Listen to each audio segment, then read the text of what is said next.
உலகில் சிறந்த முதலீடு எது என கேட்டால் பெரும்பாலானவர்களின் பதில் தங்கம் என்பதாகத்தான் இருக்கும். ஆனால் உலகிலேயே முதலீடுகளை செய்வதில் கில்லாடி, இவரைப் போல முதலீட்டு வித்தைகளை அறிந்தவர் யாரும் இல்லை என்று புகழப்படும் அமெரிக்காவின் வாரன் பஃபட்டிடம் உள்ள சொத்தில் குண்டுமணி அளவு கூட தங்கம் இல்லை என்பது வியப்பளிக்கும் தகவல். இவரது சொத்து மதிப்பு 12 லட்சம் கோடி ரூபாய். அத்தனையும் முதலீடுகள் மூலம் குவிந்த பணம்தான். உலக பணக்காரர்கள் வரிசையில் 6வது இடத்தில் உள்ளவர். தங்கம் நல்ல முதலீடு அல்ல என்பது வாரன் பஃபட்டின் கருத்து. 1 கிராம் தங்கம் என்பது என்றுமே 1 கிராமாகவே தான் இருக்கும் என்பது இவரது வாதம். தங்கத்தில் முதலீடு என்பது தொழிற்சாலை பயன்பாட்டிற்கும் ஆபரண நோக்கிலும் பயன்படும் ஒரு உலோகம் மட்டுமே என்பது இவரது அசைக்க முடியாத கருத்து. தங்கத்தின் விலை சர்வதேச சந்தையில் 14 ஆண்டுகளில் இரட்டிப்பாகிவிட்டது, அதாவது 100% லாபம். ஆனால் CAGR எனப்படும் வருடாந்திர கூட்டு வளர்ச்சி விகித அடிப்படையில் தங்கம் 14 ஆண்டுகளில் 5% லாபத்தையே அளித்துள்ளது. அமெரிக்க பங்குச்சந்தை முதலீடுகளோ 14% லாபம் அளித்துள்ளன. இப்படி வெவ்வேறு கோணங்களில் பஃபட் முன்வைக்கும் வாதங்கள் ஏற்கும்படி உள்ளன. கார்கள், இருசக்கர வாகனங்களுக்கான GST வரி 28 விழுக்காட்டிலிருந்து 18 விழுக்காடாக குறைக்கப்படும் என்று தகவல் வெளியாகியுள்ளது.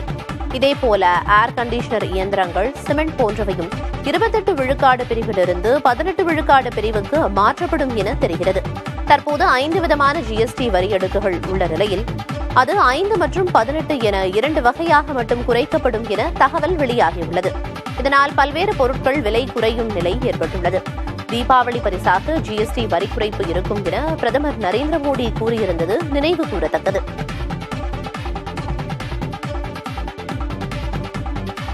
நாட்டின் முன்னணி வங்கியான பாரத ஸ்டேட் வங்கி வீட்டுக் கடன்களுக்கான வட்டியை உயர்த்தியுள்ளது.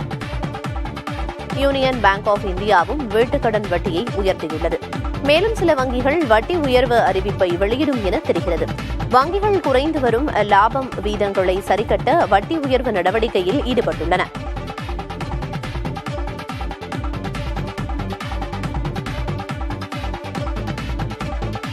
ஆப்பிள் நிறுவனத்தின் iPhone 17 வரும் செப்டம்பர் 12ஆம் தேதி அறிமுகமாகும் என்று தகவல் வெளியாகியுள்ளது. இதில் 17, 17 Pro, 17 Pro Max, 17 Air ஆகிய 4 மாடல்கள் அறிமுகமாகும் என்று கூறப்படுகிறது. இந்த அனைத்து மாடல்களிலும் புதிய A19 சிப்புகள் இடம்பெற்றிருப்பதுடன் வடிவமைப்பிலும் குறிப்பிடத்தக்க மாற்றங்கள் இருக்கும் என்று கூறப்படுகிறது. இதற்கிடையே iPhone 17ற்கு போட்டியாக 3 மடிப்புகளோடு கூடிய வித்தியாசமான ஸ்மார்ட் போனை சாம்சங் களமிறக்க உள்ளதாக தகவல் வெளியாகியுள்ளது. அலாஸ்காவில் ரஷ்ய அதிபர் புட்டினை சந்தித்த போது அவருக்கு தனது மனைவி மெலனியா எழுதிய தனிப்பட்ட கடிதத்தை அமெரிக்க அதிபர் ட்ரம்ப் வழங்கியுள்ளார். அந்த கடிதத்தில் புவியியல், அரசியல் கொள்கைகளுக்கு அப்பாற்பட்டு குழந்தைகளின் நலன் குறித்தும் சிந்திக்க வேண்டும் என மெலனியா ட்ரம்ப் கேட்டுக் கொண்டுள்ளார். குழந்தைகளின் புன்னகையை மீட்டெடுக்க வேண்டும் என கோரிக்கை வைத்துள்ள அவர், ரஷ்யாவுக்கு செய்யும் சேவையை விட குழந்தைகளை பாதுகாப்பதில் புட்டின் அதிகம் அக்கறை காட்டுவார் என நம்புவதாக குறிப்பிட்டுள்ளார்.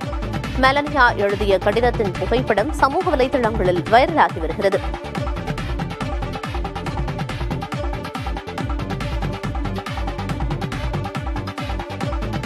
வடகொரியாவில் புதுப்பிக்கப்பட்ட ஐஸ் ரிங்க் எனப்படும் பனிச்சறுக்கு தளம் திறக்கப்பட்டுள்ளது. தலைநகர் பியாங்யாங்கில் அமைந்துள்ள இந்த பனிச்சறுக்கு தளத்தின் திறப்பு விழாவில் பனிச்சறுக்கு வீரர்களும் வீராங்கனைகளும் சாகசங்களை புரிந்தது பார்வையாளர்களை வெகுவாக கவர்ந்தது.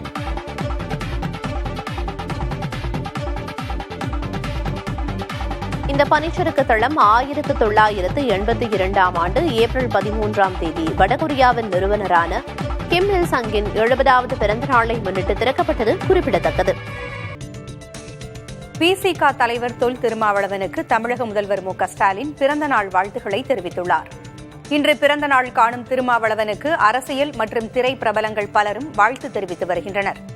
இந்நிலையில் அவரை வாழ்த்தி முதல்வர் மு க ஸ்டாலின் எக்ஸ் பக்கத்தில் வெளியிட்ட பதிவில், ஆழ்ந்த அறிவும் தெளிவான சிந்தனையும் உழைக்கும் மக்களின் நலன் காக்க உரமாகும் தியாக எண்ணமும் கொண்ட திருமாவளவனுக்கு பிறந்த நாள் வாழ்த்துக்கள் என்று குறிப்பிட்டிருக்கிறார்.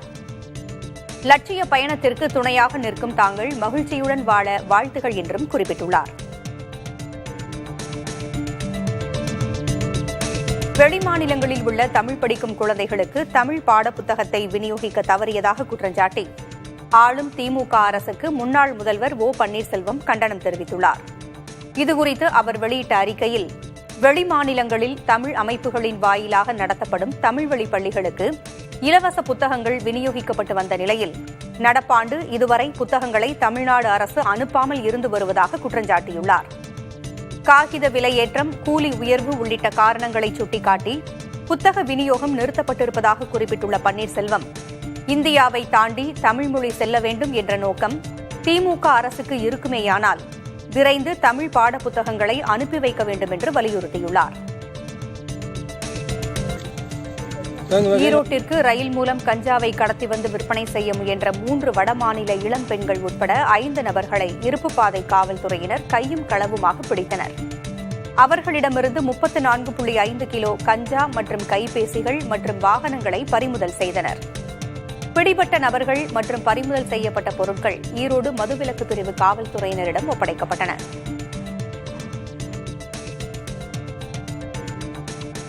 ஓணம் பண்டிகை நெருங்கி வருவதை முன்னிட்டு தேனி மாவட்டத்தில் உருட்டு வெல்லம் தயாரிக்கும் பணிகள் தீவிரமடைந்துள்ளன. ஆண்டிப்பட்டி அருகே உள்ள குன்னூர், அம்மச்சியாபுரம் போன்ற பகுதிகளில் தொழிலாளர்கள் கரும்பை அறுவடை செய்து சாறு எடுத்து வெல்லத்தை உருண்டை பிடித்து காய வைக்கும் பணிகளில் மும்முரமாக ஈடுபட்டு வருகின்றனர். கடந்த ஆண்டு கேரளாவில் கனமழையால் ஓணம் பண்டிகை பாதிக்கப்பட்டு வெல்லம் தேக்கமடைந்தது. ஆனால் இந்த ஆண்டு ஓணம் சிறப்பாக கொண்டாடப்படும் என்ற எதிர்பார்ப்பில் அதிக அளவில் வெல்லம் விற்பனையாகும் என தயாரிப்பாளர்கள் எதிர்பார்க்கின்றனர்.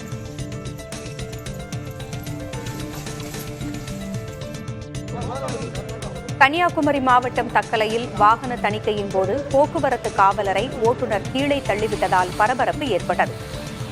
மதுபோதையில் இருந்ததாக கூறப்படும் டெம்போ ஓட்டுநரை போக்குவரத்து காவலர் பெல்ஜின் ஜோஸ் பரிசோதித்துக் கொண்டிருந்த போது ஓட்டுநர் திடீரென வண்டியை 1 கிலோமீட்டர் தூரம் வரை ஓட்டிச் சென்று அவரை கீழே தள்ளிவிட்டதாக கூறப்படுகிறது.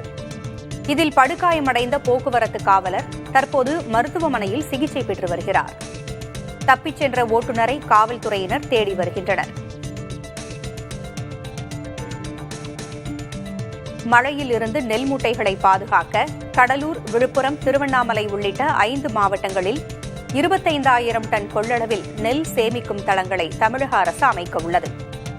நேரடி கொள்முதல் நிலையங்களில் நெல் மூட்டைகளை வைக்க போதிய இடவசதி இல்லை என்று புகார்கள் உள்ளன. திறந்த வெளியில் வைக்கப்படுவதால் மழையின் போது நெல் மூட்டைகள் நனைந்து பாழாகின்றன. இதை தவிர்க்கும் வகையில் நெல் சேமிப்பு தளங்கள் கட்டப்பட்டு வருகின்றன. அதன்படி திருவண்ணாமலை மாவட்டம் வெம்பாக்கம், கடலூர் மேலாப்பாளையூர், விழுப்புரம் கண்டாச்சிபுரம், கிருஷ்ணகிரி, ஜிஞ்சுப்பள்ளி, பழனி என மொத்தம் 25,000 டன் கொள்ளளவு சேமிப்பு திறனில் நெல் சேமிப்பு தளங்களை கட்டுவதற்கான பணிகளில் அரசு நுகர்பொருள் வாணிபக் கழகம் ஈடுபட்டுள்ளது. முன்னதாக மாநிலம் முழுவதும் 3,63,000 டன் கொள்ளளவு சேமிப்பு திறனில் 23 நெல் சேமிப்பு தளங்கள் பயன்பாட்டில் உள்ளன.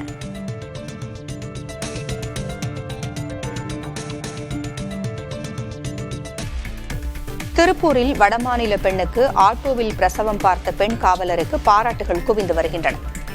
திருமுருகன்பூண்டி ரிங் ரோடு அருகே காவலர்கள் வாகன சோதனையில் ஈடுபட்டிருந்த போது நள்ளிரவு அந்த வழியாக வந்த ஆட்டோ ஒன்றில் பெண் கதறி அழுதுள்ளார். ஆட்டோ அருகே சென்று பார்த்தபோது வடமாநில பெண் பிரசவத்திற்காக மருத்துவமனைக்கு சென்று கொண்டிருப்பது தெரிந்தது.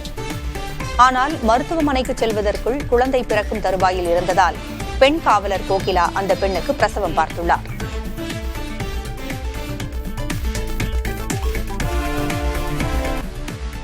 சென்னையில் அரசு பேருந்தில் உடல்நலக் குறைவால் மயங்கி விழுந்த முதியவரை மருத்துவமனையில் அனுமதித்த பேருந்து ஊழியர்களின் செயல் பாராட்டை பெற்றுள்ளது. பூந்தமல்லியிலிருந்து திருநின்றவூர் செல்லும் தடம் எண் 54A பேருந்தில் பயணித்த முதியவர் நடராஜன் திடீரென்று மயங்கி விழுந்தார். இதையடுத்து ஓட்டுநர் சித்திரை கேசவலு, நடத்துனர் ரகு ஆகியோர் 108 ஆம்புலன்ஸை வரவழைத்து பூந்தமல்லி அரசு மருத்துவமனையில் நடராஜனை சேர்த்தனர். மேலும் உடன் இருந்து முதியவரின் உடல்நிலை சற்று சீரானதும் அவரது உறவினர்களுக்கும் தகவல் அளித்தனர். தென்னண்டு ஒரு பேருந்து நிலையத்தில் பேருந்து எடுக்கும்போது ஒரு பெரியவர் ஓடி வந்து கையை காமிச்சார். கையை காமிக்கும் போது வந்து அவர் ஏற்றிட்டேன். ஏற்றின பிறகு அவர் வந்து கொஞ்சம் தூரம் உட்காந்த பிறகு வாயில் ஜொல்லு ஒழிச்சு அவருக்கு வந்து அவருடைய சுயநினைவு இல்லை. பேருந்து நிலையம் வந்த பிறகு அவரால் இறங்க முடியல. உடனே அவர் என்ன பண்ண 108 கூப்பிட்டு ஜிஹெச் பூந்தமல்லி ஜிஹெச் காமிச்சேன். தென்னாப்பிரிக்காவுடனான 2020 கிரிக்கெட் தொடரை ஆஸ்திரேலியா கைப்பற்றியது. கெய்ன்ஸ் நகரில் நடைபெற்ற விறுவிறுப்பான 3வது போட்டியில் ஆஸ்திரேலியா 2 விக்கெட் வித்தியாசத்தில் வென்றது. தென்னாப்பிரிக்க அணி 172 ரன்கள் எடுத்தது. அதிகபட்சமாக டிவால் பிரஸ் 53 ரன்கள் எடுத்தார். 173 ரன்கள் என்ற வெற்றி இலக்கை ஒரு பந்து மீதமிருந்த நிலையில் ஆஸ்திரேலியா எட்டியது. 3 போட்டிகள் கொண்ட தொடரை ஆஸ்திரேலியா 2-1 என்ற கணக்கில் கைப்பற்றியது. மேக்ஸ்வெல் 36 பந்துகளில் 62 ரன்கள் விளாசி வெற்றிக்கு வழிவகுத்தார். இரண்டாம் உலகப் போரில் உயிரிழந்த சோவியத் விமானப்படை விமானிகளின் சமாதியில் அதிபர் புதின் மரியாதை செலுத்தினார். இரண்டாம் உலகப் போரின் போது அமெரிக்காவில் தயாரிக்கப்பட்ட விமானத்தை சோவியத்துக்கு கொண்டு சென்ற போது உயிரிழந்த விமானப்படை விமானிகள் அலாஸ்காவில் புதைக்கப்பட்டனர். அவர்களின் கல்லறை கடந்த 1990ஆம் ஆண்டு கண்டுபிடிக்கப்பட்டது. இந்நிலையில் உக்ரைன் போர் குறித்து அமெரிக்க அதிபரோடு பேச்சுவார்த்தை நடத்த அலாஸ்கா வந்த புதின் விமானிகளின் கல்லறைகளில் மலர்கள் வைத்து மரியாதை செலுத்தினார்.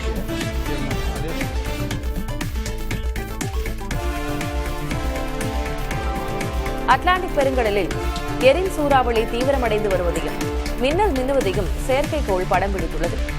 எரின் சூறாவளி தீவிரமடைந்திருப்பதாக அமெரிக்க தேசிய சூறாவளி மையம் தெரிவித்துள்ளது. அதிகபட்சமாக மணிக்கு 160 கிலோமீட்டர் வேகத்தில் காற்று வீசக்கூடும் என கணிக்கப்பட்டுள்ளது. இன்று அல்லது நாளைக்குள் எரின் சூறாவளி அதிதீவிரமடைந்து ஒரு பெரிய புயலாக உருவெடுக்க வாய்ப்புள்ளதாகவும் அமெரிக்க தேசிய சூறாவளி மையம் கூறியுள்ளது.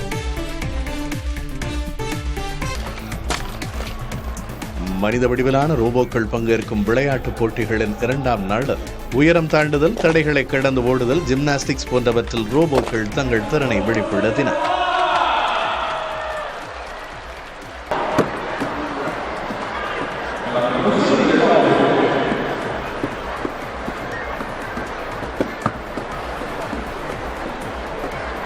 சீனாவின் பெய்ஜிங்கில் நடைபெற்ற போட்டிகளில் அசைவுகளை துல்லியமாக பதிவு செய்யும் கருவிகள் மற்றும் மென்பொருள்கள் உதவியோடு பொறியாளர்கள் வெற்றியாளர்களை தேர்வு செய்தனர். இந்த போட்டியில் கிடைக்கும் தரவுகளின் அடிப்படையில் ரோபோக்களை தரம் உயர்த்துவதே இலக்கு என பொறியாளர்கள் தெரிவித்தனர். உலகெங்கிலும் உள்ள 192 பல்கலைக்கழகங்களும் 86 தனியார் அமைப்புகளும் தங்கள் ரோபோக்களை இப்போட்டிகளில் களமிறக்கியுள்ளனர். உயரம் தாண்டவும், செயற்கை தடைகளை கடந்து ஓடவும், மெல்லிசை பின்னணியில் ஜிம்னாஸ்டிக்ஸில் அசத்தவும் ரோபோக்கள் எடுத்த முயற்சிகள் பார்வையாளர்களை வெகுவாக கவர்ந்தன.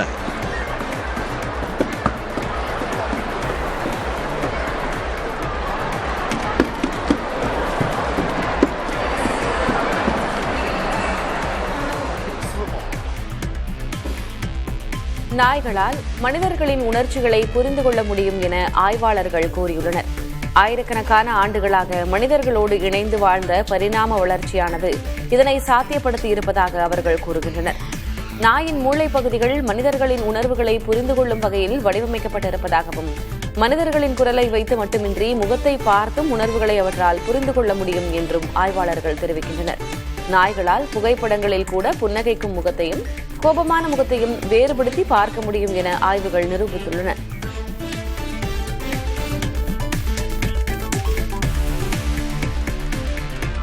தாயின் கண்காணிப்புடன் குட்டி யானை ஒன்று காட்டில் உள்ள ஓடைக்கு செல்ல அடிமேல் அடி வைத்து சென்ற காட்சிகள் வைரலாகி வருகிறது.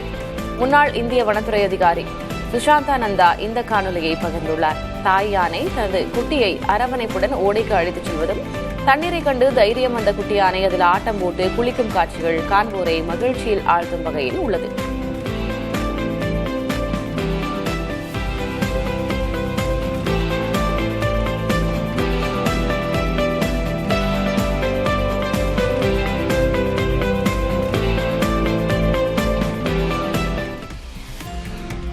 மணிப்பூர் மாநிலம் இம்பாலுக்கு அருகே இயற்கை எழில் கொஞ்சும் பகுதியாக அமைந்துள்ள பேதிங்கா மகாரபி சுற்றுலா பயணிகளை ஈர்க்கிறது. அதிகம் அறியப்படாத பேதிங்கா மகாரபி பகுதி பறந்து விரிந்த ஏரி, தோட்டம் ஆகியவற்றோடு இயற்கை அழகையும் அமைதியான சூழலையும் கொண்டிருக்கிறது. இத்தலம் மிக சிறந்த கோடை வாழிடமாக இருப்பதாக கூறும் சுற்றுலா பயணிகள் இந்த தலத்தில் மன அமைதி கிடைப்பதாக கூறுகின்றனர். இங்குள்ள அஞ்சிங் பூங்காவை பழங்கால பாறைகள், ஆர்கிட் மலர்கள் உள்ளிட்ட மலர் செடிகள், பசுமையான செடிகள் என இயற்கை கலைத்திறனுக்கு சான்றாக விளங்குகிறது. 367 ஹெக்டேர் பரப்பளவு கொண்ட அஞ்சிங் பூங்கா மணிப்பூரின் இயற்கை அழகையும் பாரம்பரியத்தையும் அழகாக பிரதிபலிக்கும் ஒரு இடமாக திகழ்கிறது. அஞ்சிங் பூங்காவை மேம்படுத்துவதன் மூலம் இப்பகுதி மக்களின் வேலை வாய்ப்பை உருவாக்க முடியும் என்பது சமூக ஆர்வலர்களின் யோசனை.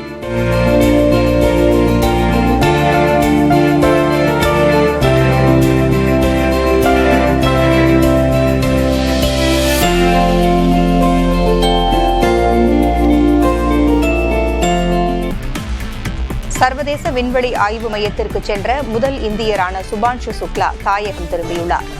டெல்லி வந்தடைந்த அவருக்கு மத்திய அமைச்சர் ஜிதேந்திர சிங், இஸ்ரோ தலைவர் நாராயணன், டெல்லி முதல்வர் ரேகா குப்தா உள்ளிட்டோர் விமான நிலையத்தில் உற்சாக வரவேற்பளித்தனர். இந்தியா திரும்பியுள்ள சுபான்ஷு சுக்லா நாளை பிரதமரை சந்திப்பார் என்று எதிர்பார்க்கப்படுகிறது. வரும் 23ஆம் தேதி டெல்லியில் நடைபெறும் தேசிய விண்வெளி நாள் நிகழ்ச்சியில் அவர் சிறப்பு விருந்தினராகவும் பங்கேற்கிறார்.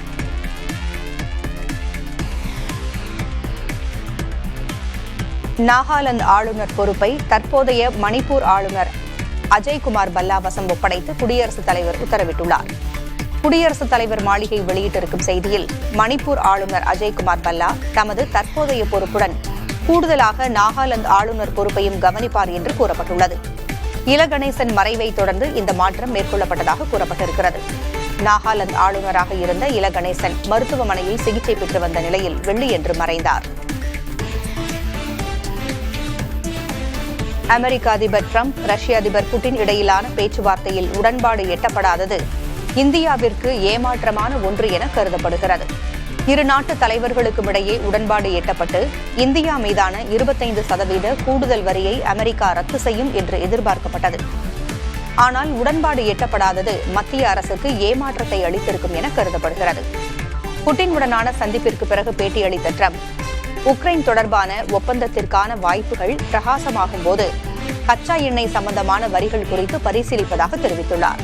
இதனை சுட்டிக்காட்டும் சர்வதேச அரசியல் பார்வையாளர்கள், ஒருவேளை உக்ரைன், ரஷ்யா இடையே போர் நிறுத்தம் ஏற்படாவிட்டால் அமெரிக்க வரியினால் ஏற்படும் பாதிப்புகள் குறித்தும், அமெரிக்கா, ரஷ்யா ஆகிய நாடுகளுடனான உறவுகள் குறித்தும் இந்தியா ஆராய வேண்டியிருக்கும் என்றும் கூறுகின்றனர்.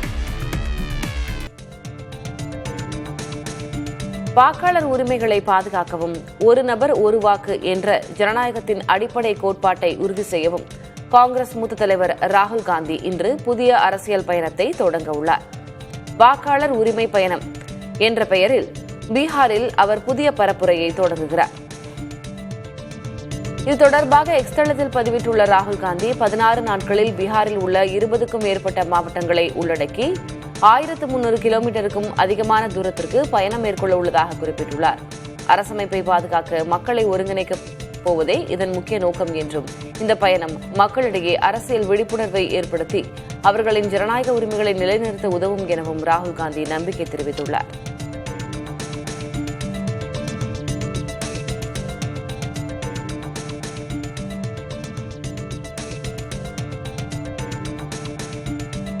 பீகார் வாக்காளர் சீர்திருத்த நடவடிக்கை வாக்கு திருட்டில் ஈடுபட்டதாக ராகுல் காந்தி முன்வைத்த குற்றச்சாட்டு இப்படி பல்வேறு சர்ச்சைகளுக்கு மத்தியில் செய்தியாளர் சந்திப்புக்கு தேர்தல் ஆணையம் இன்று அழைப்பு விடுத்துள்ளது. டெல்லியில் உள்ள தேசிய ஊடக மையத்தில் பிற்பகல் 3 மணி அளவில் செய்தியாளர் சந்திப்பு நடைபெறும் என தெரிவிக்கப்பட்டுள்ளது. மக்களின் சந்தேகங்களில் தேர்தல் ஆணையம் எத்தகைய விளக்கத்தை தரப்போகிறது என்ற எதிர்பார்ப்பு மேலோங்கியுள்ளது. சட்டப்பேரவை தேர்தலை கருத்தில் கொண்டு தமிழக அரசியல் களம் சூடாக இயங்கிக் கொண்டிருக்கும் நிலையில் உள்துறை அமைச்சர் அமித்ஷா வரும் 22ஆம் தேதி தமிழகம் வருகிறார். நெல்லையில் அன்றைய தினம் நடைபெறவிருக்கும் பாரதிய ஜனதாவின் தென்மண்டல பூத் கமிட்டி மாநில மாநாட்டில் அவர் கலந்து கொள்கிறார். இந்த கூட்டத்தில் கட்சியின் தேர்தல் உத்தி குறித்து அமித்ஷா நேரடியாக உரையாற்றுவார் என எதிர்பார்க்கப்படுகிறது. அரசியல் ரீதியாக அவருடைய வருகை தமிழக அளவில் உற்று நோக்கப்படுகிறது. நாமக்கல், வந்தவாசி மற்றும் அதனை சுற்றியுள்ள பகுதிகளில் திடீர் மழை பெய்தது. நாமக்கல்லில் அரை மணி நேரத்திற்கு லேசான மழை பெய்தது. சேலம் சாலை சந்திப்பு, பரமத்தி சாலை பகுதிகளில் மழைநீர் பெருக்கெடுத்தோடியது. இதேபோல வந்தவாசியில் 1 மணி நேரத்திற்கு மேல் கனமழை பெய்தது. இந்த திடீர் மழை காரணமாக சாலைகளில் மழைநீர் பெருக்கெடுத்து ஓடியதோடு வெப்பம் தணிந்து குளிர்ந்த சூழல் நிலவியது.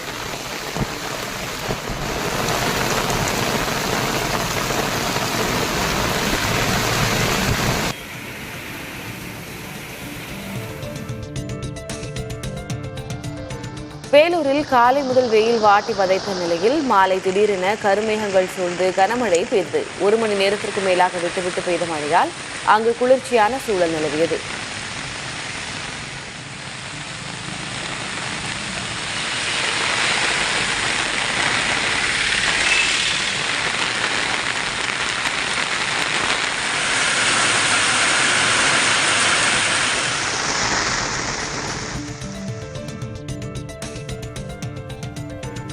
நீலகிரி மாவட்டம் கூடலூர் மற்றும் பந்தலூர் சுற்றுவட்டார பகுதிகளில் தொடர்ந்து பெய்து வரும் மழை காரணமாக மக்களின் இயல்பு வாழ்க்கை பாதிக்கப்பட்டுள்ளது.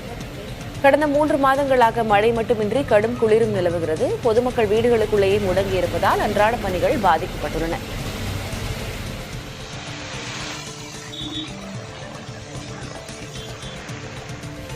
தமிழகத்தில் நீலகிரி மற்றும் கோவை மாவட்ட மலைப்பகுதிகளில் இன்று கனமழைக்கு வாய்ப்புள்ளதாக சென்னை வானிலை ஆய்வு மையம் தெரிவித்துள்ளது. வட தமிழகத்தில் ஒரு சில இடங்களிலும் தென் தமிழகத்தில் ஓரிரு இடங்களிலும் இடி மின்னலோடு கூடிய மிதமான மழை பெய்யும் என்றும் தெரிவிக்கப்பட்டுள்ளது. சென்னை ஒரு சில இடங்களில் இன்று லேசானது முதல் மிதமான மழை பெய்யும் என்றும் தமிழகத்தில் வரும் 22ஆம் தேதி வரை மிதமான மழைக்கு வாய்ப்புள்ளதாகவும் வானிலை ஆய்வு மையம் கணித்துள்ளது. வடமேற்கு மற்றும் அதனை ஒட்டிய வங்கக்கடல் பகுதிகளில் காற்றழுத்த தாழ்வு பகுதி நாளை உருவாகக்கூடும் எனவும் வானிலை ஆய்வு மையம் தரப்பில் தெரிவிக்கப்பட்டுள்ளது.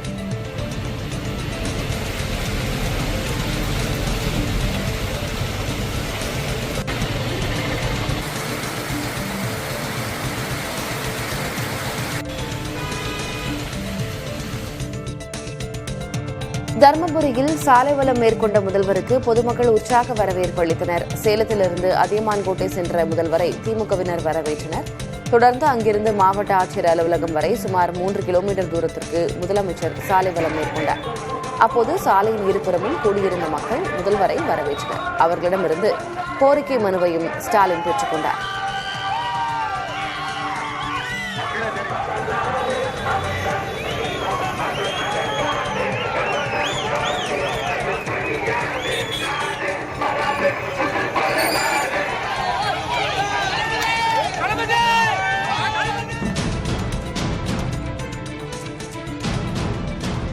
திருவண்ணாமலை மாவட்டம் செங்கத்தில் பரப்புரைக்காக சென்ற எதிர்க்கட்சித் தலைவர் எடப்பாடி பழனிசாமி வாகனத்திற்கு அருகே அலங்கார பேனர் வளைவு சரிந்து விழுந்தது.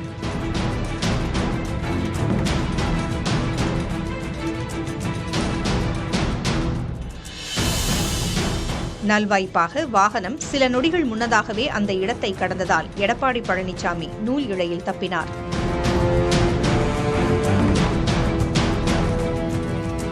பலத்த காற்று காரணமாக அலங்கார பேனர் வளைவு சரிந்து விழுந்ததாக கூறப்படுகிறது.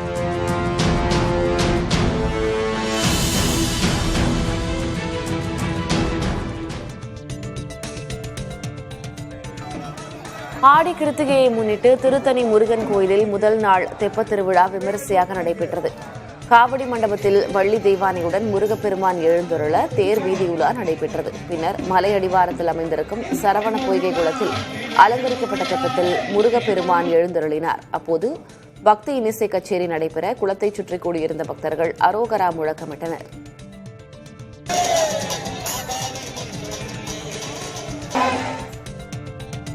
திருச்செந்தூர் கோயிலில் இரவிலும் ஏராளமான பக்தர்கள் குவிந்தனர். தொடர் விடுமுறையை முன்னிட்டு திருச்செந்தூருக்கு செல்லும் பக்தர்களின் எண்ணிக்கை அதிகரித்து வருகிறது. இதன் காரணமாக நள்ளிரவு 1:30 மணி வரை பக்தர்கள் தரிசனம் செய்வதற்கான ஏற்பாடுகளை கோயில் நிர்வாகம் மேற்கொண்டது. 100 ரூபாய் கட்டண தரிசன வரிசையும் இலவச வரிசைக்கு மாற்றப்பட்டு பக்தர்கள் அனுமதிக்கப்பட்டனர். இதையடுத்து இரவிலும் நீண்ட வரிசையில் காத்திருந்த பக்தர்கள் முருகரை மனமுருகி வழிபட்டனர். தமிழின் ஆவணி மற்றும் மலையாள சிங்கம் மாத பிறப்புகளை முன்னிட்டு மாதாந்திர பூஜைக்காக சபரிமலை நடை திறக்கப்பட்டது. ஆகஸ்ட் 21ஆம் தேதி வரை நடை திறந்திருக்கும் என அறிவிக்கப்பட்டுள்ளது. தினமும் காலை 5 மணிக்கு நடை திறந்து இரவு 10 மணிக்கு ஹரிவராசனம் பாடி நடை அடைக்கப்படும். தொடர் விடுமுறை மற்றும் வார இறுதி நாட்கள் என்பதால் பக்தர்கள் கூட்டம் அதிகரித்துள்ளது. சபரிமலை சாமி தரிசனத்திற்காக ஆன்லைன் முன்பதிவு தீவிரமடைந்துள்ளது.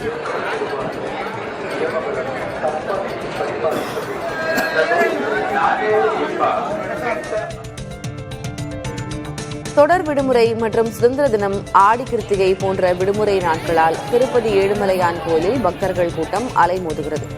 பக்தர்கள் 3 கிலோமீட்டருக்கு மேல் நீண்ட வரிசையில் காத்திருந்து தரிசனம் செய்து வருகின்றனர்.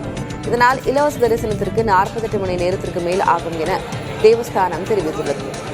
300 ரூபாய் சிறப்பு நுழைவு தரிசனத்திற்கு 6 மணி நேரமும் சர்வ தரிசனத்திற்கு 8 மணி நேரமும் ஆகும் என தெரிவிக்கப்பட்டுள்ளது. பக்தர்களுக்கு அன்னப்பிரசாதம், குடிநீர் உள்ளிட்ட வசதிகள் தொடர்ந்து வழங்கப்பட்டு வருகின்றன. சென்னை தாம்பரம் சானட்டோரியம் ரயில் நிலையத்தில் கைவிடப்பட்ட குழந்தை மீட்கப்பட்டது. சானட்டோரியம் ரயில் நிலையத்தில் 3 வயது குழந்தை ஒன்று நடைமேடை அருகே தனியாக சுற்றி வந்ததை பார்த்த ரயில்வே பாதுகாப்பு படை காவலர் குழந்தையை மீட்டு குழந்தைகள் நல அலுவலரிடம் ஒப்படைத்தார். சானட்டோரியம் ரயில் நிலையத்தில் உள்ள சிசிடிவி கேமரா பதிவுகளை ஆய்வு செய்ததில் கடற்கரையிலிருந்து தாம்பரம் நோக்கி சென்ற ரயிலிலிருந்து ஒருவர் குழந்தையை இறக்கிவிடுவது பதிவாகியிருந்தது. குழந்தையை யாரேனும் கடத்தி வந்து இறக்கிவிட்டு சென்றனரா என்று ரயில்வே காவல்துறையினர் விசாரணை மேற்கொண்டுள்ளனர்.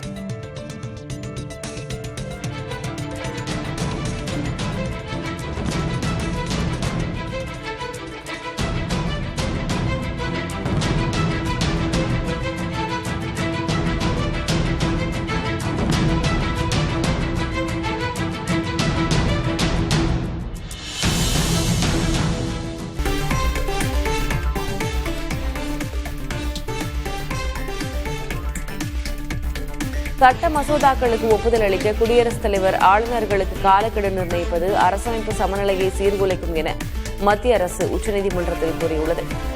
குடியரசுத் தலைவர் குறிப்பு தொடர்பான வழக்கில் மத்திய அரசின் தரப்பில் எழுத்துப்பூர்வ வாதம் தாக்கல் செய்யப்பட்டுள்ளது. அதில் ஆளுநரின் ஒப்புதல் என்பது நீதிமன்றத்தால் கேள்வி கேட்க முடியாத ஒரு அதிகாரம் என கூறப்பட்டுள்ளது. மசோதாவுக்கு ஒப்புதல் வழங்கும் செயல்முறையில் நீதிமன்ற தலையீடு அரசமைப்பு அங்கங்களுக்கு இடையேயான சமநிலையை சீர்குலைக்கும் எனவும் இது அரசமைப்பின் அடிப்படை கட்டமைப்புக்கு எதிரானது எனவும் தெரிவிக்கப்பட்டுள்ளது. அரசமைப்பின் ஒரு அங்கத்திடம் மற்றொரு அங்கத்தின் செயல்பாடுகள் ஒப்படைக்கப்பட்டால் அது அரசமைப்பு சீர்கேட்டில் முடியும் எனவும் மத்திய அரசு தனது எழுத்துப்பூர்வ வாதத்தில் குறிப்பிட்டுள்ளது.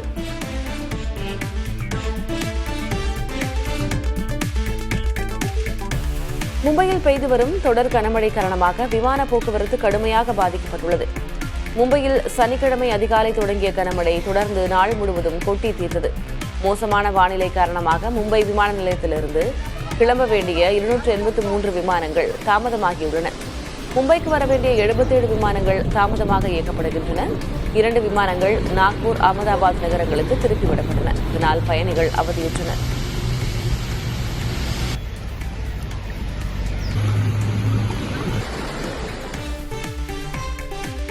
மும்பை விமான நிலையத்தில் மோசமான வானிலை காரணமாக இண்டிகோ நிறுவனத்தின் ஏர்பஸ் A321 விமானம் தரையிறங்கும் போது அதன் வால் பகுதி ஓடுபாதையை தொட்டது. முதல் முயற்சியில் தரையிறங்க முடியாத நிலையில் 2வது முயற்சியில் விமானம் பாதுகாப்பாக தரையிறங்கிய போது இந்த சம்பவம் நடந்தது. இதுகுறித்து விளக்கம் அளித்துள்ள இண்டிகோ நிறுவனம் பயணிகள் அனைவரும் பாதுகாப்பாக உள்ளனர் என உறுதிப்படுத்தியுள்ளது. இந்த சம்பவம் குறித்து விசாரணைக்கு உத்தரவிடப்பட்டுள்ளது.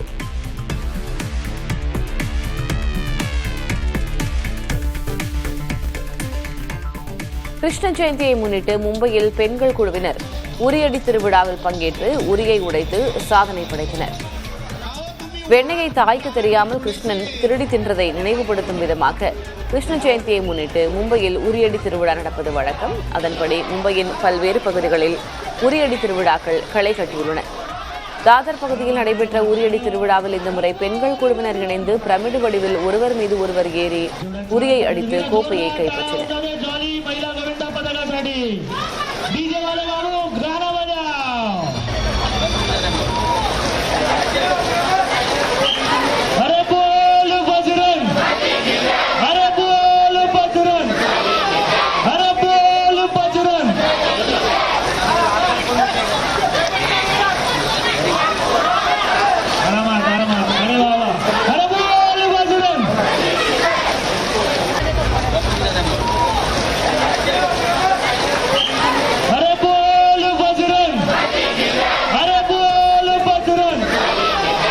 கோப்பையை வென்ற பெண்கள் குழுவினர் 1 மாதமாக உரியடி திருவிழாவுக்காக பயிற்சிகள் மேற்கொண்டதாக தெரிவித்தனர். இத்துடன் நின்றுவிடாமல் மேலும் 10 உரியடி நிகழ்வுகளிலாவது பங்கேற்று பரிசுகளை குவிக்க வேண்டும் என்றும் பெண்கள் விருப்பம் தெரிவித்துள்ளனர்.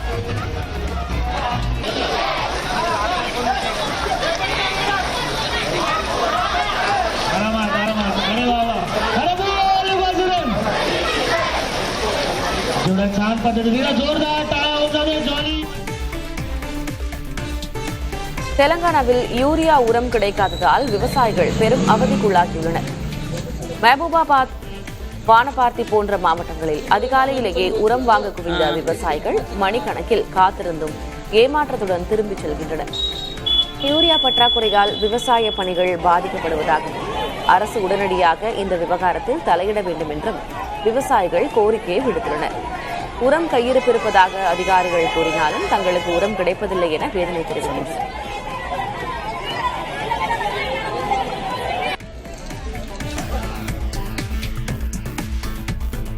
ஸ்பெயினில் ஒரு வார காலமாக பற்றி எரியும் காட்டுத்தீயை கட்டுக்குள் கொண்டுவர வீரர்கள் போராடி வருகின்றனர். நிலவும் கடும் வெப்பம் மற்றும் காற்றின் வேகம் போன்றவற்றால் தீயை கட்டுப்படுத்தும் பணியில் சிக்கல் நீடிப்பதாக கூறுகின்றனர். 14 வனப்பகுதிகள் பற்றி எரிந்து வருவதாகவும் தீயில் சிக்கி 7 பேர் உயிரிழந்திருப்பதாகவும் அதிகாரிகள் தெரிவித்துள்ளனர். இந்த ஆண்டு மட்டும் சுமார் 1,57,000 ஹெக்டேர் தீக்கிரையாகியுள்ளதாகவும் இது ஆண்டு சராசரியை விட 2 மடங்கு என்றும் தெரிவித்துள்ளனர்.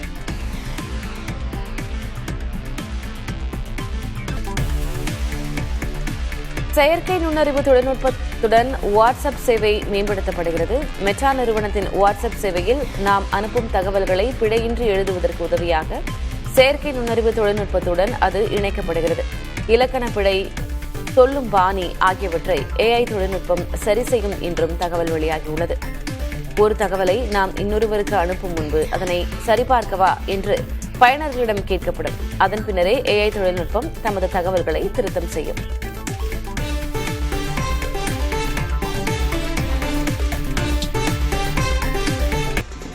கோவையில் 105வது ஒயிலாட்ட அரங்கேற்ற விழாவில் கலந்து கொண்ட முன்னாள் அமைச்சர் SP வேலுமணி நடன கலைஞர்களோடு இணைந்து ஒயிலாட்டம் ஆடினார். கோவை நல்லூர் வயல் மற்றும் ஆலந்துறை சேர்ந்த கலைக்குழுவின் அரங்கேற்ற விழா நடைபெற்றது. இதில் நடன கலைஞர்களின் ஒயிலாட்ட அரங்கேற்றத்தை தொடக்கி வைத்த SP வேலுமணி கலைஞர்களோடு சேர்ந்து நடனமாடினார்.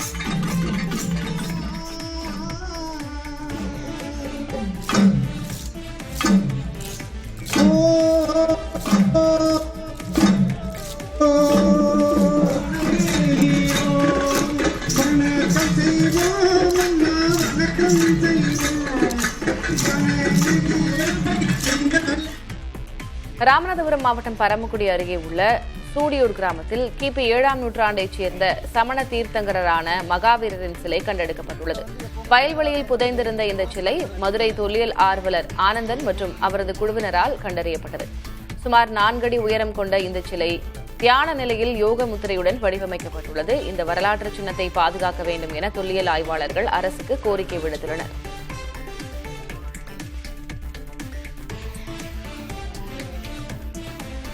சீமை கருவேல மரங்களை அகற்ற வேண்டும் எனும் உத்தரவை முறையாக அமல்படுத்தவில்லை என கூறி தமிழக அரசுக்கு சென்னை உயர்நீதிமன்றம் கண்டனம் தெரிவித்துள்ளது. சீமை கருவேல மரங்களை அகற்ற அரசுக்கு உத்தரவிடக் கோரி மதிமுக பொதுச் செயலாளர் வைகோ உள்ளிட்டோர் தொடர்ந்த வழக்கு நீதிபதிகள் N. சதீஷ்குமார், T. பரத சக்கரவர்த்தி அமர்வு முன்பாக மீண்டும் விசாரணைக்கு வந்தது.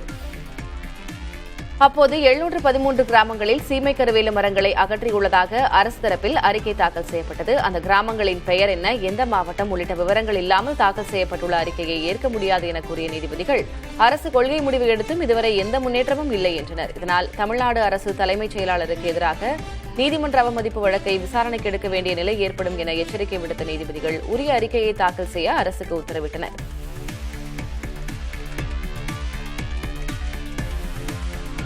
பாஜக ஆளும் மாநிலங்களை விட தமிழ்நாடு சிறந்த மாநிலமாக விளங்குவதை ஆளுநர் RN ரவியால் ஏற்க முடியவில்லை என விமர்சித்துள்ள முதல்வர் ஸ்டாலின் எரிச்சல் காரணமாக பொது மேடைகளில் ஆளுநர் புலம்பி வருவதாக சாடியுள்ளார். தருமபுரியில் நடைபெற்ற விழாவில் 512 கோடி ரூபாய் மதிப்பீட்டில் 1044 புதிய திட்டங்களுக்கு முதல்வர் ஸ்டாலின் அடிக்கல் நாட்டினார். மேலும் விண்ணப்பித்த நாளன்றே வங்கிக் கணக்கில் விவசாயிகள் நேரடியாக பயிர்க்கடன் பெறும் திட்டத்தையும் தொடங்கி வைத்தார். விழாவில் உரையாற்றிய முதல்வர் தருமபுரி மாவட்டத்திற்கு புதிய அறிவிப்புகளை வெளியிட்டார். 2008இல் ஒகேனக்கல் கூட்டு குடிநீர் திட்டத்தை தொடங்கி வைத்தது திமுக அரசுதான் என்று நினைவு கூர்ந்த ஸ்டாலின், பெரும்பாலை அகழாய்வு பணி திமுக ஆட்சியில்தான் தொடங்கப்பட்டது என்றும் பெருமிதம் தெரிவித்தார்.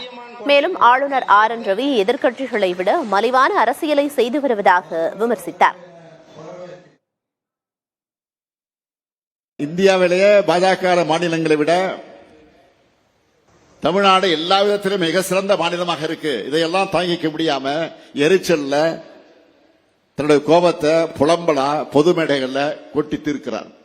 பெண்களுக்கு பாதுகாப்பு இல்லையா ஆளுநர் கண்டுபிடிச்சிருக்கிறார். தேசிய குற்ற ஆவண காப்பகத்தின் 2022ஆம் ஆண்டு அறிக்கையின்படி இந்தியாவிலே பெண்களுக்கு எதிரான குற்றங்கள் நடக்கிற மாநிலங்கள்ல பாஜக ஆளுகிற உத்தரப்பிரதேசம் தான் முதலிடத்தில் இருக்கு. அதனால ஆளுநர் அவர்களை நீங்க கம்பு சுத்த வேண்டியது இங்க இல்ல, பாஜக ஆளக்கூடிய மாநிலங்கள் தான் இப்ப கம்பு சுத்தணும். அண்ணாவின் ஆவி முதல்வரின் உடம்பில் இறங்கியிருந்தால் உடனடியாக டாஸ்மாக் கடைகளை மூட வேண்டும் என்று தமிழ்நாடு காங்கிரஸ் கமிட்டியின் மாநில செய்தி தொடர்பாளர் திருச்சி வேலுசாமி தெரிவித்துள்ளார். தென்காசி மாவட்டம் ஆலங்குளத்தில் நடைபெற்ற பொதுக்கூட்டத்தில் அவர் இவ்வாறு கூறினார். இந்த டாஸ்மாக் வீட்டுக்கு கேடு, நாட்டுக்கு கேடு. டாஸ்மாக் கடையில் இருக்க சாராய பாட்டில்ல எழுதி வச்சுதான் வியாபாரம் நடக்குது. முதலமைச்சருக்கு நான் சொல்ல வேண்டிய அவசியம் இல்லை.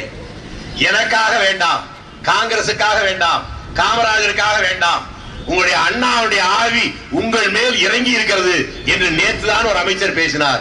அதை நம்பி சொல்லுகிறேன்.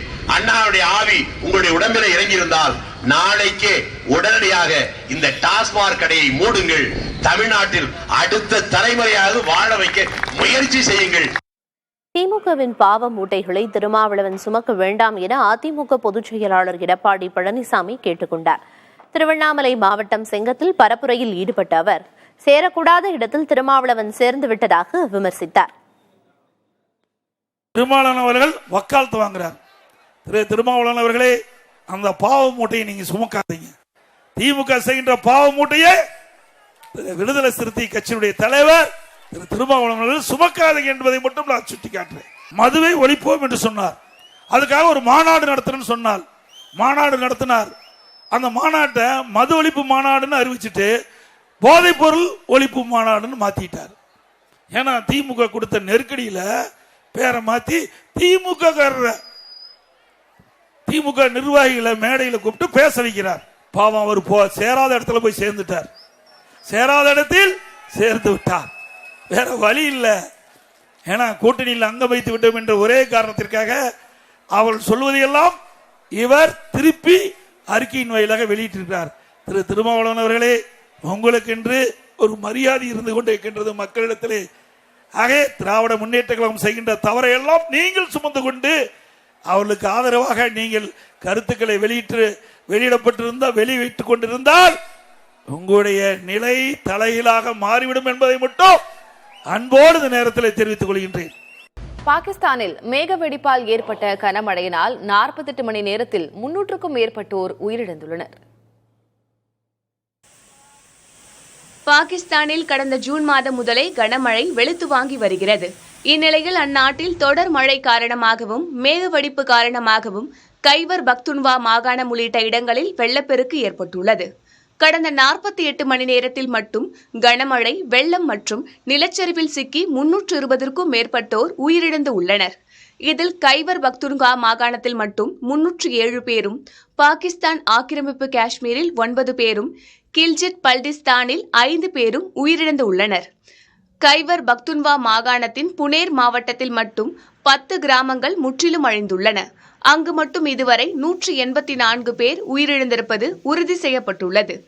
வெள்ளத்தில் வீடுகள் உள்ளிட்டவை அடித்து செல்லப்பட்டுள்ள நிலையில் மாயமானவர்களை தேடும் பணி தொடர்ந்து வருகிறது. சுமார் 2000 பேர் மீட்பு பணியில் ஈடுபடுத்தப்பட்டுள்ள போதும் சாலைகள் துண்டிக்கப்பட்டிருப்பதால் மீட்பு பணிகளில் சிக்கல்கள் ஏற்பட்டுள்ளது. அதே வேளையில் இன்று முதல் பாகிஸ்தானின் வடமேற்கு பகுதியில் மழை தீவிரமடைய வாய்ப்பிருப்பதாக கூறியுள்ள அந்நாட்டு வானிலை ஆய்வு மையம் வெள்ள அபாய எச்சரிக்கையும் விடுத்துள்ளது. இந்த மழை வெள்ளம் தொடர்பாக பாகிஸ்தான் பிரதமர் அவசர கூட்டத்தை நடத்தியிருப்பது குறிப்பிடத்தக்கது. தூய்மை பணியாளர்களை பணி நிரந்தரம் செய்ய வேண்டும் என்பதில் தங்களுக்கு மாற்று கருத்து இருப்பதாக விடுதலை சிறுத்தைகள் கட்சித் தலைவர் திருமாவளவன் கூறியுள்ளார். அவதூறு பரப்பி திமுக கூட்டணியை சிதைக்க முயற்சிகள் நடப்பதாகவும் அவர் குற்றம் சாட்டியுள்ளார். தனது பிறந்தநாள் விழாவில் திருமாவளவன் பேசியதை பேச்சு, பேட்டி, கருத்து பகுதியில் பார்க்கலாம்.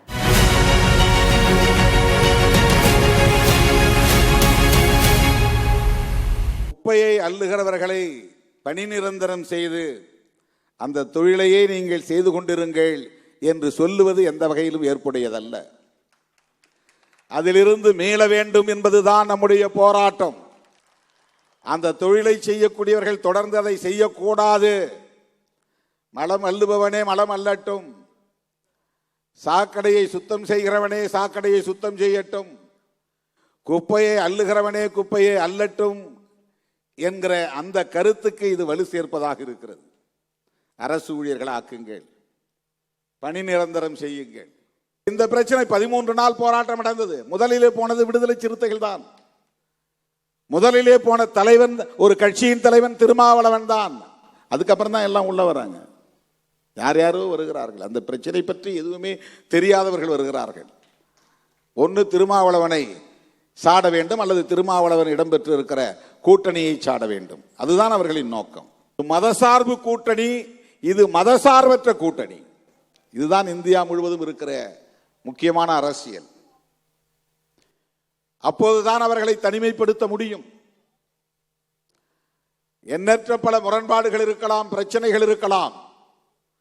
ஆனால் செக்யூலரிசம் என்கிற அந்த கோட்பாடு புரட்சியாளர் அம்பேத்கர் வகுத்தளித்த கோட்பாடு. காங்கிரஸோடு நமக்கு முரண்பாடுகள் இருக்கலாம், ஆனால் தேசத்தை பாதுகாப்பதற்கு புரட்சியாளர் அம்பேத்கர் முன்மொழிந்த மதச்சார்பின்மை என்கிற கோட்பாட்டில் இன்றைக்கு உறுதியாக நிற்கிற இயக்கம் காங்கிரஸ். எனவேதான் காங்கிரஸ் தலைமையில் இந்தியா கூட்டணியில் நாம் இடம்பெற்றிருக்கிறோம். கண்ணுக்கெட்டிய தூரம் வரையில் இந்த கூட்டணிக்கு எதிரான ஒரு சக்தி இல்லை. அவர்கள் அவதூறு பரப்பி கூட்டணியை சிதைக்க பார்க்கிறார்கள். சிறுத்தைகள் ஒருபோதும் உணர்ச்சி வயப்படக்கூடாது.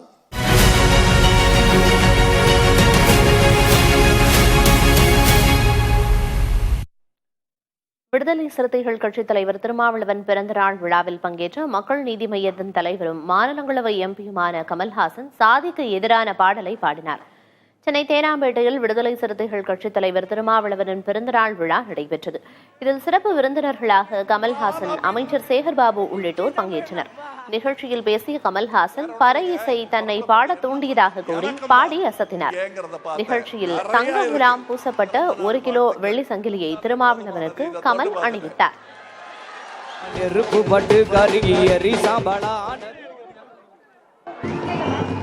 உயிர் செய்யும் சாமி சாதிக்கொரு நீதியென செய்யும் என்று நீ நம்பலாமோ சோதரா, ஓ சோதரா.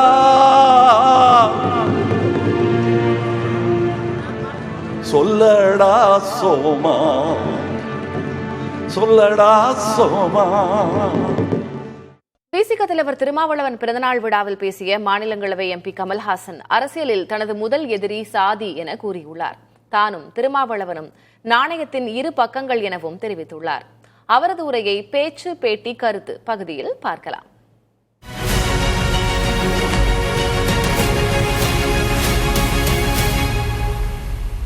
என்ன கேட்டாங்க, அரசியல்னா ஒரு எதிரியை முடிவு பண்ணிக்கலன்னா அது அவங்க சொல்றது தற்கால சம்பாத்திய அரசியல் பற்றி சொல்கிறாங்க. எனக்கு அரசியல் கடமை, என் தொழில் சினிமா. ஏன் சாதியை சொல்லி என்ன கிண்டல் பண்ணுவாங்க. அதனால என்ன கேட்டாங்க, முதல் எதிரி தேர்ந்தெடுத்துட்டீங்களான்னு. தேர்ந்தெடுத்துட்டேங்க, சாதி தான் என் முதல் எதிரி.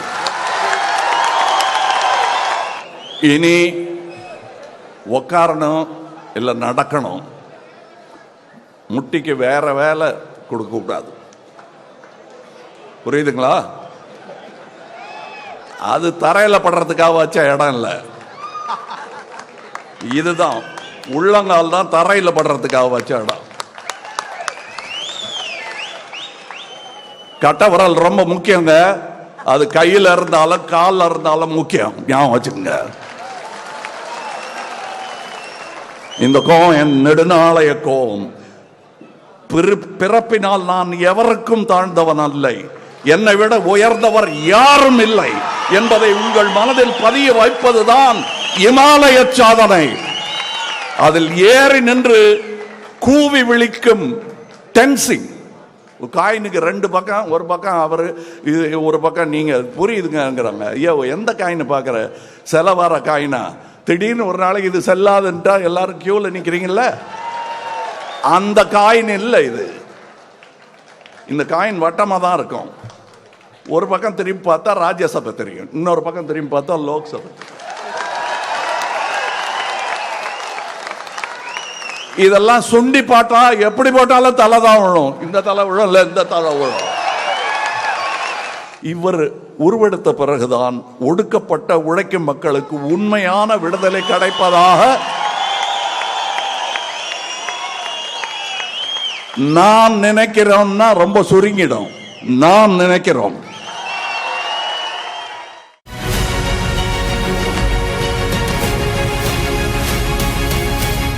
தங்களுக்கு ஒத்துவராத எதிர்க்கட்சிகளை மத்திய அரசு அமலாக்கத்துறை மூலம் மிரட்டுவதாக சேலத்தில் நடைபெற்ற இந்திய கம்யூனிஸ்ட் மாநில மாநாட்டில் முதலமைச்சர் மு.க.ஸ்டாலின் குற்றம் சாட்டியுள்ளார். இது தொடர்பாக அவர் தெரிவித்தவற்றை பேச்சு பேட்டி கருத்து பகுதியில் பார்க்கலாம்.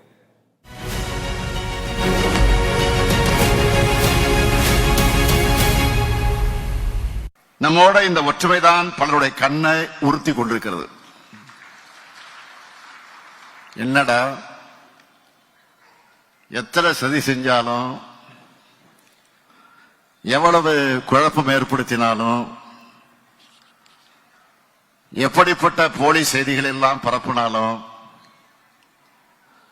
இவங்கெல்லாம் ஒற்றுமையா இருக்கிறாங்கன்னு வாயில வயிற்றுல அடிச்சுக்கிறது கூட புலம்பிக்கிட்டு இருக்கிறாங்க. அதுலயும் எதிர்கட்சி தலைவராக இருக்கக்கூடிய திரு பழனிசாமி அவர்களுக்கு கம்யூனிஸ்டுகள் மேல திடீர்னு பாசம், குபீர் பாசம் பொத்துக்கிட்டு வந்திருக்கு. அடிமைத்தனத்தை பற்றி பழனிசாமி பேசலாமா?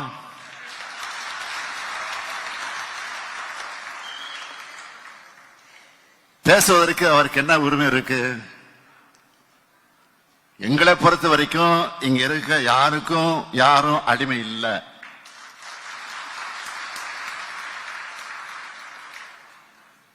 அடிமைத்தனத்திற்கு எதிராக கிளர்ந்தெழுந்த இயக்கம்தான் இங்க இருக்கக்கூடிய இயக்கங்கள். திராவிட இயக்கமும் கம்யூனிஸ்ட் இயக்கமும் அதை பற்றி கொள்கைகளை பற்றி தெரியாத பழனிசாமி அவர்கள் விரக்தியில வாய்க்கு வந்ததெல்லாம் பேசுறாரு. அவருக்கு தெரிஞ்சது அவ்வளவுதான். அமலாக்கத்துறையை வச்சு தங்களுக்கு ஒத்துவராத எதிர்கட்சிகளை மிரட்டுவாங்கன்னு சொன்னோம். தொடர்ந்து நடத்துறாங்க, பார்த்துக்கிட்டே இருக்கணும். இன்னைக்கு அமைச்சராக இருக்கக்கூடிய நம்முடைய பெரியசாமி வீட்டில் ரெய்டு நடத்துறாங்க. உறவினர் வீட்டில் ரெய்டுன்னு ஒண்ணு ஓடி வந்து கூட்டணியில சேர்ந்து நாங்க என்ன பழனிசாமியா?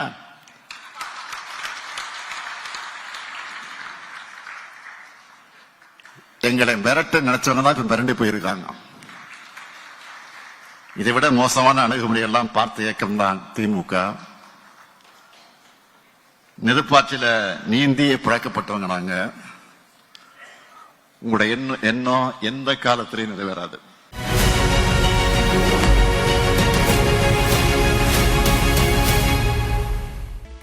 தாவேகா தலைவர் விஜய் பனையூரில் இருந்து கொண்டே அரசியல் செய்வதாக கூறியுள்ள முன்னாள் அமைச்சர் செல்லூர் ராஜு எம்ஜிஆரை போல் யாரும் ஆக முடியாது என்று விஜயை விமர்சித்துள்ளார். ஒரு கட்சி மாநாடு நடத்துறாங்கன்னா அதனுடைய தலைவர் புதுசாக அவங்க கட்சி 2வது மாநாடு நடத்துறாங்க. அவருடைய பொதுச் செயலாளர் அவர் எல்லா இடங்களையும் போய் ஆதரவு கேட்பது இது ஒன்றும் வழக்கமான ஒன்று தான். இதில் ஒன்றும் விமர்சனம் பண்ணுறது ஒன்றும் இல்லை. இன்னும் அவர் பனையூர்லேயே இருந்துக்கிட்டு அரசியல் பண்ணுவது தான் விமர்சனத்துக்குரியதாக இருக்குது. அவர் களத்துக்கு வரணும். எல்லாரும் களத்தில் இறங்கி பணியாற்றி கொண்டு இருக்காங்க. எங்கேயோ மாநாட்டிலையும் செயற்குழுவும் பேசுனதுனால கடைசி நேரத்தில் அந்த இமேஜை வச்சு ஜெயிச்சிடலான்றது மக்கள் அதெல்லாம் ஏற்றுக்கொள்ள மாட்டாங்க. எல்லாரும் எம்ஜிஆர் ஆகவும் எல்லாருமே ஆகின்ற இந்த காலத்தில் ஒரு எம்ஜிஆர் தான் தமிழ்நாட்டில். ஒரு எம்ஜிஆர் தான். ஒரு எம்ஜிஆர் தவிர வேற யாரும் இது பண்ண முடியாது.